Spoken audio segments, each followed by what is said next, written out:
Bienvenue à tous et à toutes, c'est l'heure du grand journal sur Swag Radio. Salut tout le monde, troisième sortie de ce grand journal pour cette semaine, mercredi 29 octobre 2025, depuis les studios de Swag Radio, dans la capitale des grandes écoles du monde, Boston, Massachusetts, Ehrlich, Dorelas, pour présenter ce grand journal. Swag Radio, l'énergie, le flow et l'attitude. Faites passer le message à vos camarades. Alexa, Open Swag Radio. Écoutez Swag Radio 24 heures sur 24. Swag Radio, avec vous, chez vous, pour vous, tous les jours. Et il faut swaguer en écoutant de la bonne musique. Il faut bien manger aussi. Un Brothers Café Créole, 299 Main Street, Everett. Chiffrez le 617 294 14 25. Brothers Café Créole, la cuisine haïtienne sans limite. P-News, les informations à la vitesse de la lumière pour rester bien informé. P-News sur Facebook, P-News sur WhatsApp, Swag Radio sur Facebook, YouTube, Swag Radio dans les smartphones, c'est pour très bientôt. Et Swag Radio sur TikTok, ça arrive très bientôt. Tout de suite, voici les infos. L'ouragan Mélissa a durement frappé plusieurs régions d'Haïti, provoquant des pertes humaines et d'importants dégâts matériels. Selon un bilan partiel communiqué par les autorités de protection civile, 3 personnes ont perdu la vie dans le département de l'Ouest et du Sud-Est, tandis qu'au moins 16 autres ont été blessés. Environ 10 maisons ont été complètement inondées, forçant plusieurs familles à abandonner leurs habitations.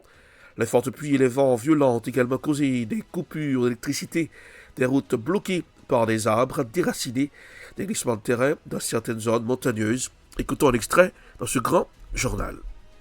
Nous tous connaissons depuis semaine dernière, c'est passé le niveau vigilance jaune sur certains départements, mais avec risque qui était gagné pour que Mélissa impacté une partie, notamment la région sud pays d'Haïti. Nous sommes passé dans le niveau vigilance orange sur Grand Sud là, et d'ici semaine qui s'est passée, nous sommes obligés passer sous 2 départements en vigilance rouge, qui c'est sud avec la Grandance et sud-est, Nip et l'ouest, ils ont même été en orange. Et depuis hier matin, nous montons niveau vigilance sous l'autre département qui c'est Artibonite et le nord-ouest. Maintenant, quelle est la situation? Il faut que je dise tout le monde que Mélissa était presque quasi stationnaire dans partie les eaux centrales de la mer des Caraïbes, mais à ce moment que l'on a parlé avec nous, on a trouvé il y a à peu près de 60 km au sud-est de Negri, c'est une zone dans Jamaïque, et il faut qu'on indique que vitesse de déplacement Mélissa a augmenté de 15 km par heure et trajectoire son trajectoire nord-nord-est. Mais à partir de demain et jeudi, la prend une trajectoire nord-est et avec une accélération qui plus intense, la marche plus vite. Mais il faut qu'on dise que ça qui est important, c'est que automatiquement l'arrivée sur au sud-est de, alors, dans la partie est Cuba, les bande périphérique qui est attachée avec le système là, après provoquer vraiment de fortes pluies, notamment sous Grandance, sous Nip, sous Sud, et pourquoi pas département du Sud-Est, et l'Ouest a concerné, et remonter vers... Nous irons dans le nord d'Haïti pour parler justice, prestation de serment de nouveaux magistrats au palais de justice du Cap-Haïtien. Le palais de justice du Cap-Haïtien accueillit le mardi 28 octobre 2025 la cérémonie officielle de prestation de serment de plusieurs magistrats nouvellement nommés. Parmi eux, l'ancien commissaire du gouvernement des Gonaïves, maître Guiverna Guillaume, prêté serment en tant que substitut du commissaire du gouvernement près le tribunal de première instance du Cap-Haïtien. Écoutons un extrait dans ce grand journal. Honorable doyen, j'ai l'honneur de solliciter la parole sur la réquisition du ministère public et de déférant à ce honneur qui m'est faite. J'ai l'avantage d'introduire le prévoir, magistrat Adeline Antoine Jules Mist, magistrat Ronald Charles, et magistrat Guillaume.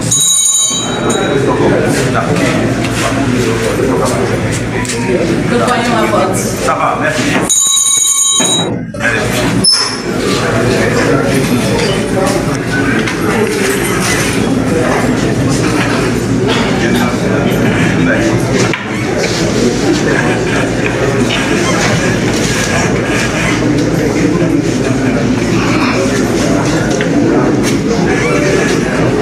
Magistrat Bonachard, magistrat Antoine Jumis, par lettre en date du 13 octobre 2025, le secrétariat technique du Conseil supérieur du pouvoir judiciaire m'a informé de votre nomination comme juge et juge d'instruction au tribunal de l'instant d'Apac.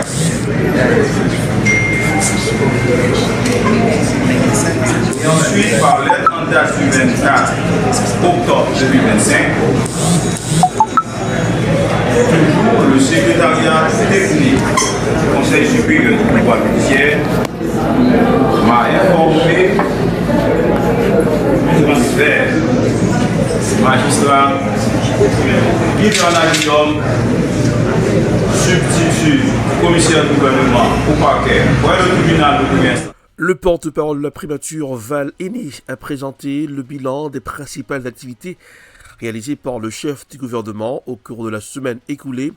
Lors d'une conférence de presse tenue à la primature, M. Aîné a souligné la détermination du Premier ministre à poursuivre les réformes institutionnelles, à renforcer la sécurité publique et à relancer l'économie nationale dans un contexte marqué par de nombreux défis. Écoutons un extrait dans ce grand journal. 22 octobre là, tu as gagné un conseil de gouvernement que le Premier ministre lui-même était présidé. Eh bien, conseil de gouvernement ça, c'est une rencontre stratégique qui est basée sur budget d'investissement, comme tu dit déjà, qui gagne la donne tout projet d'investissement public. Tout ministre était là et tout directeur général était là, tout secrétaire d'État était là. Il a fait rencontre ça sous budget en tout cas d'investissement.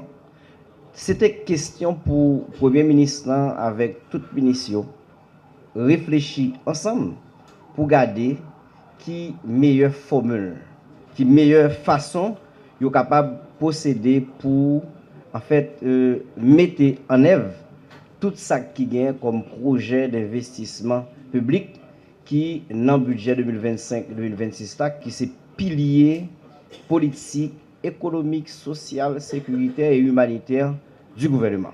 L'idée question pour le Premier ministre exiger à tout secteur dans l'État, à tout service dans l'État, que ce soit ministère, que ce soit direction générale, que ce soit secrétaire d'État, pour identifier des projets à fort impact qui sont capables d'implémenter, qui sont mettre en œuvre.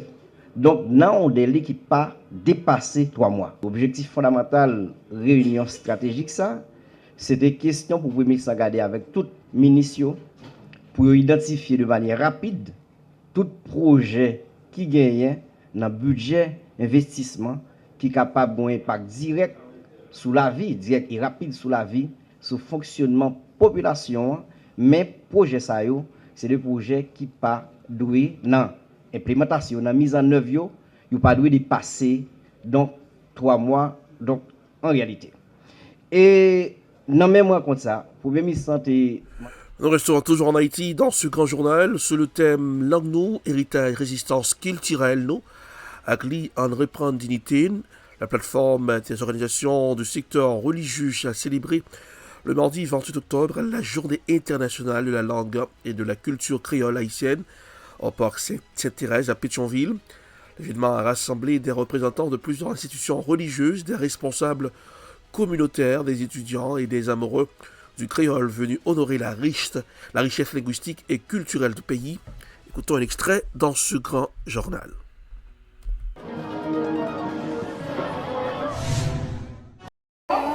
Nous tous à chercher lumière, nous tous à chercher bonté, nous tous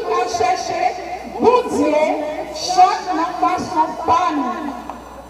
C'est pour jouer ça, c'est vite comme appel, pour nous mettre des différences sous côté, pour nous songer que unité, par notre uniformité, l'immense respect, l'immense tolérance, l'immense reconnaissance pour voler chaque monde, chaque religion, chaque tradition.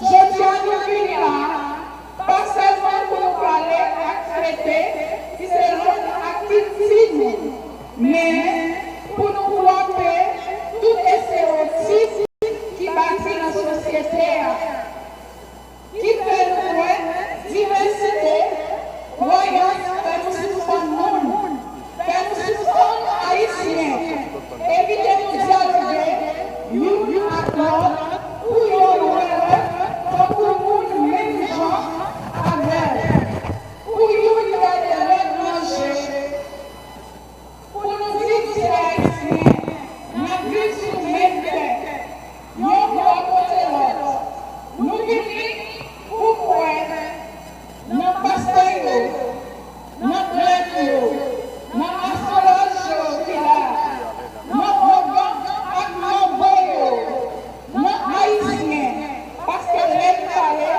nous comprendre, les parler, nous comprendre, Le ministre de l'Éducation nationale, Augustin Antoine, a annoncé ce mardi la suspension temporaire des activités scolaires dans tous les établissements publics et privés situés dans les départements placés en alerte rouge par la direction de la protection civile en raison du passage de l'ouragan Mélissa. Dans un communiqué officiel, le ministre a précisé que cette mesure vise à protéger la vie des élèves, des enseignants et du personnel administratif face aux risques liés aux fortes pluies, aux vents violents et aux inondations que pourrait provoquer le phénomène météorologique. Écoutons le ministre au micro de la presse. Moi-même comme ministre, m'annoncer que l'école n'a pas fonctionné dans le département. Et nous demandons tous les parents prendre toutes mesures possibles pour mettre les petits à l'abri, dans le quartier, la caillou, des abris provisoires, côté au cas réfugié, si tu as une circonstance qui va remettre. C'est important, tout enseignant, directeur de l'école, élèves, parents d'élèves, ils ont été la caillou, juste pour qu'il ait, jusqu'à ce que menaces quitte nous, et Mélissa fait route, quitte le territoire là, et les ça n'a font notre circulaire pour nous annoncer et en considération consigne direction protection civile là-bas. Mais après, rappelez-nous, l'école qui a une possibilité, qui a Internet, qui travaille en ligne, Actimounio, bah, au devoir, travailler en ligne, mais activité académique en présentiel dans les salles de classe, ils ont interdit jusqu'à nouvel ordre, jusqu'à ce que alerte là levée. Timounio, parents Timounio, enseignants, directeur de l'école publique, privée, lycée, école nationale, école communautaire, école presbytérale, toutes les écoles ont été fermées à partir du moment où nous annonçons M. Sao.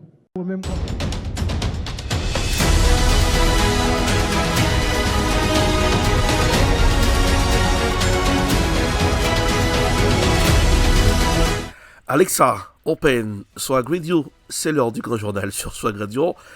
Avec Arlette Chorelas depuis le studio de Swag dans la capitale des grandes écoles du monde, Boston, Massachusetts. Faites passer le message à vos camarades. Swag Radio, avec vous, chez vous, pour vous et tous les jours. Swag Radio, le son qui swag. Swag Radio on air avec du style. Eh bien, Brothers Café Créole mange avec du style. Au 299 Main Street Everett, chiffré le 617 de 99 14 25, pardon. Voilà, l'adresse est au 299 Main Street Everett. C'est ça, c'est la bonne adresse. Les mets sont succulents. Brothers Café Créole de la cuisine haïtienne sans limite. P-News, les informations à la vitesse de la lumière. P-News sur Facebook, sur WhatsApp. Swag Radio sur Facebook, YouTube, Swag Radio dans les smartphones, c'est pour très bientôt. Et Swag Radio sur TikTok, ça arrive très bientôt. L'ouragan Mélissa s'apprête à toucher la terre, a touché terre Jamaïque. Le mardi 28 octobre, le pays pourrait affronter des vents allant jusqu'à 300 km par heure.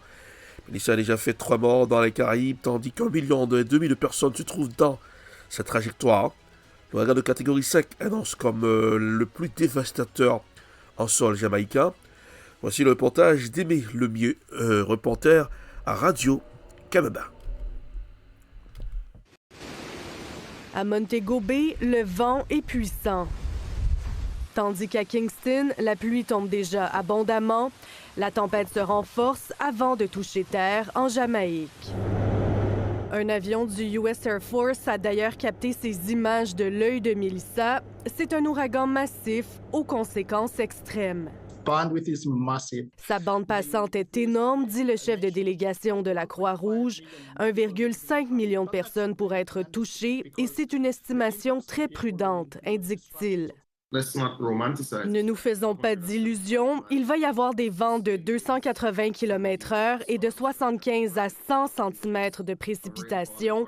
Le risque d'inondation est extrême, dit le ministre des Changements climatiques de la Jamaïque.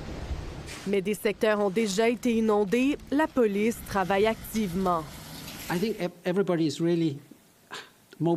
Je pense que tout le monde est vraiment mobilisé au maximum, dit le porte-parole du Bureau des Nations unies pour la coordination des affaires humanitaires. Si jamais nous devions être confrontés à la tempête du siècle, ce qui est effectivement le cas. C'est effrayant comme situation. On n'a jamais vécu un ouragan. On n'a jamais vécu un ouragan de type 5 qui passe vraiment sur l'île. Des mesures de dernière minute sont mises en place, comme nettoyer cette rivière de Montego Bay, fortement susceptible de déborder. Haïti a été la première à subir les violentes conséquences de Mélissa. Nous n'avons rien à manger. À l'ouragan s'ajoutent tous les autres problèmes. La seule issue est la mort, dit cet Haïtien qui habite dans un camp de fortune. Après la Jamaïque, c'est vers Cuba que l'ouragan Mélissa se dirige, où l'armée s'active. Ici Aimé Lemieux, Radio-Canada, Montréal. L'ouragan Mélissa atteint Cuba après avoir durement touché la Jamaïque. Le Premier ministre jamaïcain Andrew Holmes affirme que l'île est une zone sinistrée, alors que des centaines de milliers de personnes sont toujours privées d'électricité. Le reportage est signé Euronews. Après avoir durement frappé la Jamaïque, l'ouragan Mélissa a atteint Cuba mercredi matin avec une intensité légèrement réduite. La tempête a touché terre dans le sud-ouest de la Jamaïque mardi, avec des vents de près de 300 km/h et des pluies diluviennes. Le Premier ministre Andrew Holmes affirme que l'île est une zone sinistrée, alors que des centaines de milliers de personnes sont toujours privées d'électricité. Mélissa est l'ouragan le plus puissant dans le monde depuis le début de l'année et le plus violent à avoir jamais frappé la Jamaïque depuis le début des relevés il y a plus de 170 ans. La tempête a perdu de sa puissance en traversant l'île et a depuis été rétrogradée en catégorie 3. Mais les experts affirment qu'elle représente toujours un danger important pour Cuba, les Bahamas et les environs des Bermudes qui se trouvent sur sa trajectoire. Les autorités cubaines ont donné l'ordre à quelques 500 000 personnes de se déplacer vers des zones plus élevées.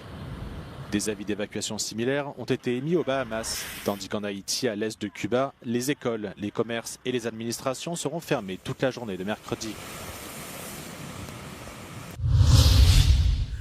Nous irons aux États-Unis. Le secrétaire américain au transport a souligné que le travail des contrôleurs aériens demeure essentiel, mais qu'ils doivent désormais l'effectuer sans salaire.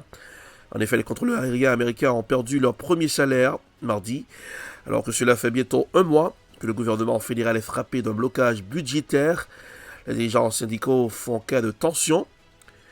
Écoutons un reportage signé CGTN News dans ce grand journal. Leur travail est essentiel, mais les contrôleurs aériens doivent désormais le faire sans être payés, selon le secrétaire américain au transport. Ils accomplissent un travail très important pour notre pays et ils doivent aller travailler. Les contrôleurs aériens ont perdu leur premier salaire mardi, alors que cela fait bientôt un mois que le gouvernement fédéral est frappé d'un blocage budgétaire. Les dirigeants syndicaux ont souligné les tensions. Chaque jour que la paralysie budgétaire se prolonge ajoute une couche supplémentaire de complexité, une couche supplémentaire de stress, une couche supplémentaire de fatigue, une couche supplémentaire qui prive les contrôleurs aériens de ce qui constitue leur concentration. La pénurie nationale de contrôleurs aériens avait été mise en évidence bien avant le blocage budgétaire relatif aux dépenses. Cela fait des années que ceux-ci ont averti du manque de personnel dans un contexte marqué par une série d'incidents évités de justesse avant la collision mortelle en janvier entre un avion de ligne et un hélicoptère militaire près de Washington DC. Ce blocage est déjà responsable de retards de vol à travers les États-Unis. 7000 rien que lundi, alors que l'une des périodes les plus chargées de l'année en termes de déplacement approche avec les vacances de Thanksgiving. Désormais, environ 1,4 million de fonctionnaires fédéraux sont soit en congé sans solde, soit travaillent sans être payés, tandis que le jeu des accusations réciproques se poursuit. Il s'agit d'un problème et d'une crise au sein du Congrès, créée par les démocrates qui se livrent à des jeux partisans et le président ne peut rien y faire. Le Congrès est dans l'impasse sur la question des dépenses. Les démocrates exigeant que le gouvernement fédéral renouvelle les subventions de santé arrivant à expiration pour les familles à faible revenu, afin de les protéger de la spirale des coûts. La crise est désormais sur le point de dépasser la paralysie record de 35 jours qui avait eu lieu pendant le premier mandat du président Donald Trump. Nous irons au Brésil. Des favelas de Rio de Janeiro ont connu hier mardi des scènes de guerre avec la mort de 64 personnes dans l'opération policière la plus meurtrière de l'histoire de la ville, lancée contre l'un des gangs de narcotrafiquants du Brésil. Le reportage est signé France 24. Des colonnes de fumée et des tirs d'armes automatiques. Il ne s'agit pas d'un théâtre de guerre ou de bombardement. Nous sommes à Rio de Janeiro, au Brésil, et ces flammes et détonations sont celles d'affrontements entre narcotrafiquants et policiers.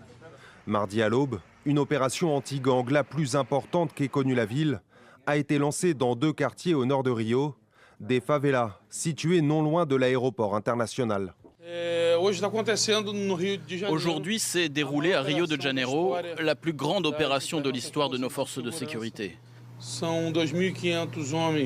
Ce sont 2500 hommes qui travaillent dans le complexo do Alemão et de Penha, une zone de 9 millions de mètres carrés, soit 2 fois la taille du quartier de Copacabana.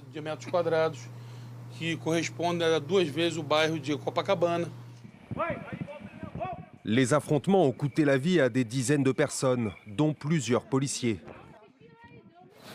Dans les rues de la ville, des habitants terrorisés tentaient de rentrer chez eux. Je suis effrayée. Nous sommes bloqués parce qu'il n'y a plus de bus. Et on se retrouve bloqués en pleine rue. C'est le chaos. Je n'ai jamais rien vu de tel. C'est terrifiant. Selon la police, plus de 80 individus ont été arrêtés et nombre d'armes saisies au Commando Rouge, l'une des principales factions criminelles du pays. Mais le raid, par son ampleur et sa violence, choque nombre d'observateurs, jusqu'au Haut Commissariat des Nations Unies aux droits de l'homme, qui se dit horrifié et demande des enquêtes rapides sur chaque mort. Cette opération meurtrière accentue la tendance aux conséquences extrêmement létales des opérations policières parmi les populations marginalisées du Brésil. Des membres de l'Assemblée de Rio exigent des explications du gouverneur, un proche de Jair Bolsonaro, sur ce qui a conduit à transformer les favelas en théâtre de guerre. Nous irons dans la capitale malienne, à Bamako. L'ambassade des États-Unis au Mali a lancé un avertissement urgent à l'attention de tous les citoyens américains résidant ou de passage dans le pays. Dans ce communiqué officiel publié, la représentation diplomatique a demandé aux ressortissants américains de quitter le Mali immédiatement par voie aérienne en raison de menaces terroristes accrues visant potentiellement les intérêts occidentaux. Le reportage est signé Africa News. L'ambassade des États-Unis au Mali a demandé aux citoyens américains de quitter le pays par avion en raison des menaces terroristes. Alors qu'un groupe djihadiste a imposé un blocus des importations de carburant qui engendre une grave crise dans le pays, l'ambassade américaine à Bamako a exhorté sur son site internet mardi ses citoyens à utiliser l'aviation commerciale pour quitter le pays, conseillant de ne pas emprunter les routes terrestres pour partir.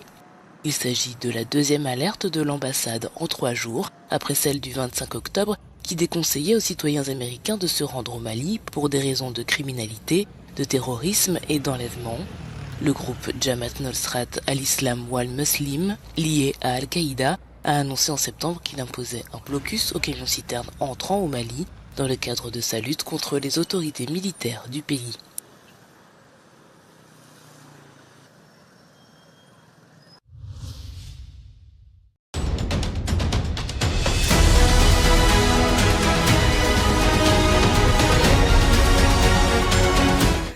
C'est la fin de ce grand journal pour ce mercredi 29 octobre 2025.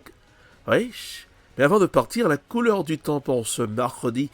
Température sur Boston à 7h du mat, 46 degrés Fahrenheit. 8h du matin, 46 degrés Fahrenheit. 9h, 47 degrés Fahrenheit. Et 10h, température 48 degrés Fahrenheit. À 11h du mat, 48 degrés Fahrenheit. Midi, 49 degrés Fahrenheit. 1h, 49 degrés Fahrenheit. Petite mixture de pluie. Le soleil fera une petite apparition dans le ciel.